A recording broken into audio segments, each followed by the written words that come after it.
Hello friends, welcome to our next video. My name is Anna and I am here to discuss mindset, juicing, and personal development. So in this video, we're going to be discussing basics of banking. I've been working in the banking industry for about a year now. I do account services for Navy Federal. And I've been noticing that no matter how old, young, in between, older, a lot of people do not know the basics of just having a bank account, right?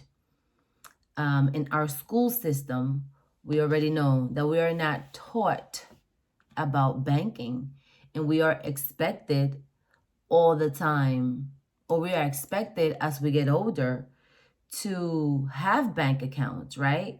But nobody really tells us or teach us how the bank system works. So first and foremost, when you put your money in the bank doesn't just take your money and sit it in a box or in a room somewhere. No, they invest your money. They build other branches. They buy stocks. They buy property. They do a whole bunch of stuff with your money, right? So if you have, let's say, $500,000 in the bank and you want to go and withdraw $3,000, well, you're going to have to let the bank know that you're going to come and get that much cash out because they have to get it ready for you. First, they have to order it from the Federal Reserves. Nothing moves as far as finances, as far as anything that has to do with the finance world in this country without the Federal Reserve knowing about it, okay? So first, one of the questions that a lot of people ask, what is the difference between your current balance and your available balance? And I wrote these things down because there's so many things that I hear on an everyday basis that I don't want to miss anything, and I want to get everything in the video for you guys. So what is the difference between current balance and available balance? The current balance is the balance that was left from the night before of processing, okay? Your available balance is right there in the word available. Is what you have to spend, is what you have to use. If it says available balance $2, you cannot go to the store and spend $2.25 or $2.50. You only have $2 available to spend. Current balance is the amount that you see from the night before of processing. Available balance is what you have right then and there, right now. Another thing, when you go to the gas stations and you run your card at the pump, right? A lot of times, a lot of gas stations, let me put my leg down. A lot of times, a lot of gas stations have a higher spending limit. So let's say in your account, you have $60, right? But the gas station has a spending limit of $120. So if you don't have $120 balance in your account available, that transaction will not go through.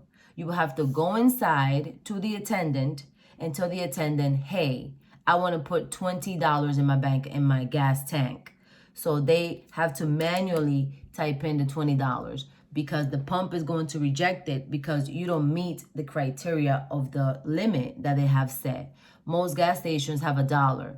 Do you notice when you go to the gas station, you see $1? And then later on with the transaction process, when the transaction processes, you see the full amount if you pump $20, $30, $40, $5 or whatever, right? And even with those, when you do that, be mindful because that transaction doesn't come out of your account right away. It doesn't come out until it's posted, totally processed. So you may think tonight when you go to bed, you got $50 left, right? But you don't remember that earlier today you pumped $20 worth of gas. And when you wake up in the morning, you have $30. Well, because that transaction did not go through totally until the process was already completed. These two. Another thing, when you go to hotels, a hotel puts a hold on the funds, right? The night that you check out of that hotel is going to release that hold. Depending on who you bank with, you may see that hold back in your account as a credit, as an adjustment, or you may not see it at all, because an authorization hold is what they call it. It's just to hold the money for that time being, and once that merchant is done with it, now the funds just go back into your account, and all you see is a difference in the fluctuation of the balance that you had worth of funds in the account. Another type of hold is that I've learned, when you go and you pay for something, we as the institution, we hold the funds for about 72 hours, 3 days. The bank cannot hold funds for no more than 72 hours. If the merchant does not charge for the funds, does not come and collect their money, then we have to, by law, put the funds back in the account. Then the merchant has and can take up to 6 months to come and deduct those funds out of your account.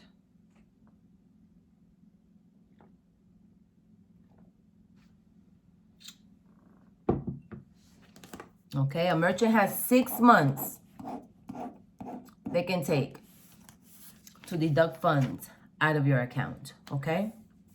Another thing that you have with your debit cards, okay, with your bank accounts are spending limits. Yes, a lot of people call the bank, well, why I can't spend my money? Well, because it's a protection measure, okay? You can only spend $3,000 a day.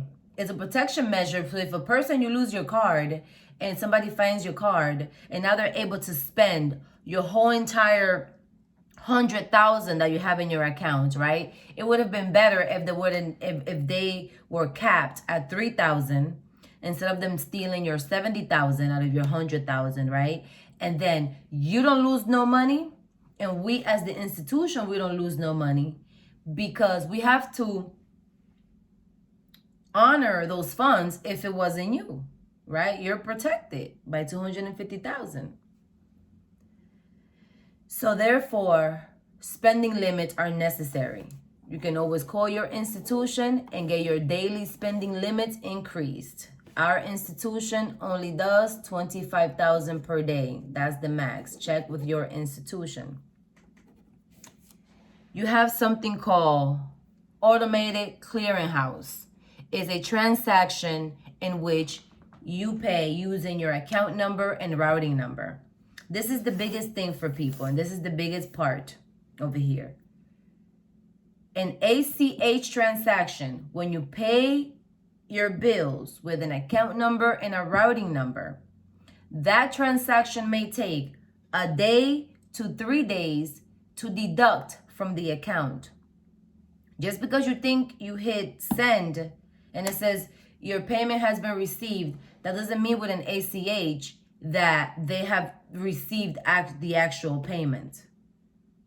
It takes 3 days to leave the financial institution and then get to the merchant, okay? Or even if you're transferring money from account to account, right? You transfer money, let's say you bank with Bank of America and you send money to Wells Fargo. It's gonna take 3 days to get there with an ACH, automated clearinghouse, okay? And then there are fees in your accounts. Let's say an ACH does not go through, right? Most banks charge $35. My credit union charges $29. Understand, banks, credit unions make money off of fees. They make money off of investing your money. They don't make money off of you having your money in the bank and of you opening accounts. They don't make money off that, okay? So when one of these transactions don't pose, they have to charge a fee, because what I've learned is the fee is not even for them. The fee is for the Federal Reserve that's charging them that fee.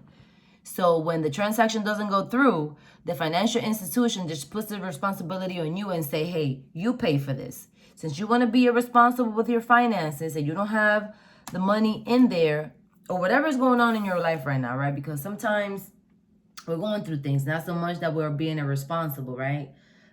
You pay for that fee. Because when the transaction does go through, we pay for the fee. And another thing, financial institutions have fees for everything. The other day, I was looking at a fee from a member that he processed something for his mortgage or for a loan. It was some type of processing that they did for him in some department. And then they charged him $20. It was a $20 fee for that. So always look out for fees. Anything that you do with a financial institution, always ask, is there going to be a fee for that? There's always a fee for overdrafting. When you go in the negative in your account, okay? You're going to pay an overdraft fee with most institutions. And always ask if your account comes automatically equipped with overdraft. With my institution, you have to add it later. With some institutions, it already comes on there. Okay? And then ask on your different accounts how you can hold money on different interests and how is that going to affect your money, and if it's money that you're able to take out right away, or if you get it out, you're going to receive a penalty like an IRA or a certificate. Okay. Sometimes when you write a check also to pay an institution, and a lot of older people do this still, because a lot of younger folks, we don't use checks anymore. We do ACHs, or we do everything by an electronic payment, right?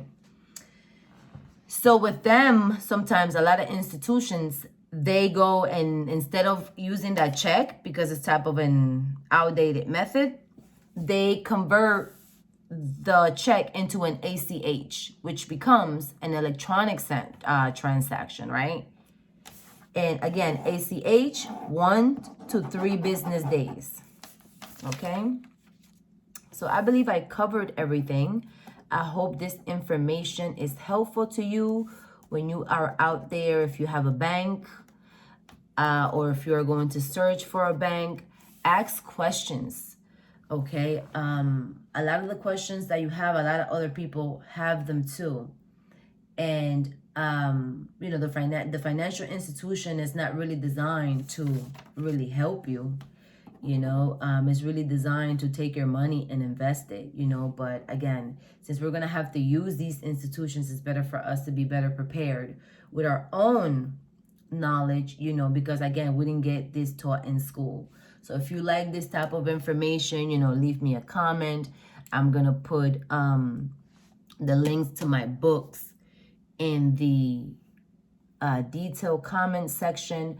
Don't forget to hit the bell, subscribe to my channel. You know, I'm always going to be on here talking about mindset, personal development, and some type of juicing information. But most of all is personal development. How are you working on yourself, your mind, your spirit, your body? How are you creating a lifestyle of wellness? Okay? And I see you guys on the next video. Don't forget to subscribe.